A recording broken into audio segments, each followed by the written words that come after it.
In the heart of Washington, D.C., an ultra-powerful group of people have dominated American foreign policy for the last 2 decades. Because the earlier you strike, the more damage you can do. Weapons of mass destruction. The transition to democracy in Syria has begun, and it's time for Assad to get out of the way. The only way you beat an army is with another army. Are you for invading Iraq? Yeah, I guess so. I wish the first time it was done correctly. But I don't think you should assume that Iran is too big to have regime change. We will, in fact, be greeted as liberators. They are called the neoconservatives. Their program was laid out in the 1900s in a document called The Project for the New American Century. Its goal is to maintain and extend America's status as the world's sole superpower. Oh, and it also says we must destroy any rival that stands in our way. Through both Democratic and Republican administrations, the neocons have implemented their plans through a series of coups, regime change wars, proxy wars, bombings, assassinations, and covert operations. These are what Robert F. Kennedy Jr. calls the Forever Wars. Made us enemies across the globe, left us bankrupt at home. So what does he mean by forever?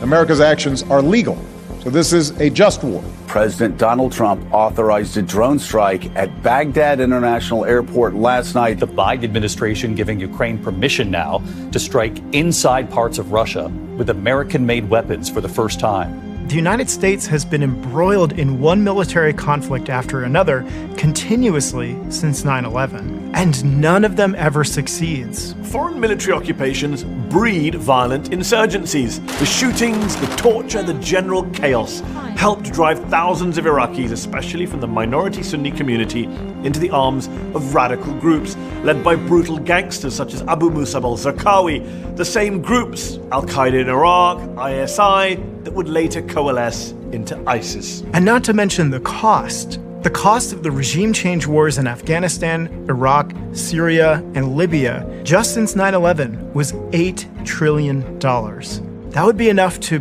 make Social Security solvent for another generation, make higher education free for all Americans, provide free childcare for every family, or completely modernize America's infrastructure.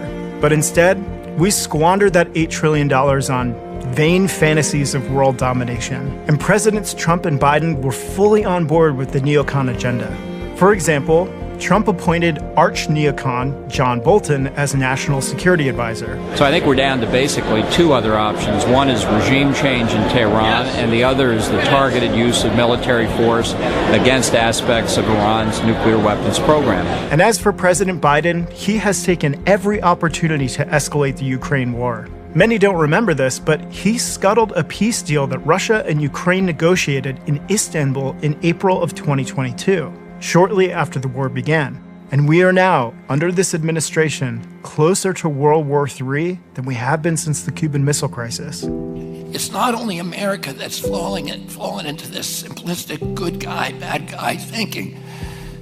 That's the example we've set for everybody in the world. No wonder it's been replicated everywhere, between Israel and Iran, between India and Pakistan, between Shia and Sunni, between Jew and Arab, between Hindu and Muslim, left and right. This tribalistic, us versus them thinking is tearing us apart. And it's...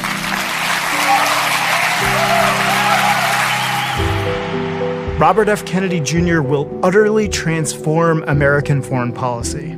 He will end the forever wars and make peace the top priority of the United States. He will bring the trillions home to restore a prosperous middle class. He will transition America out of the neocon fantasies of full-spectrum dominance into a multipolar world. He'll restore the military to its proper function, the defense of the American homeland.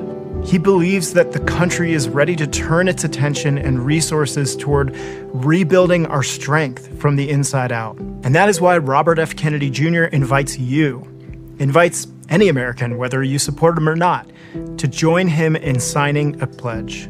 We're calling it the End the Forever Wars Pledge. Please join us and click the link in the description to add your name to our pledge. And together, we can secure peace overseas and prosperity for our people here at home.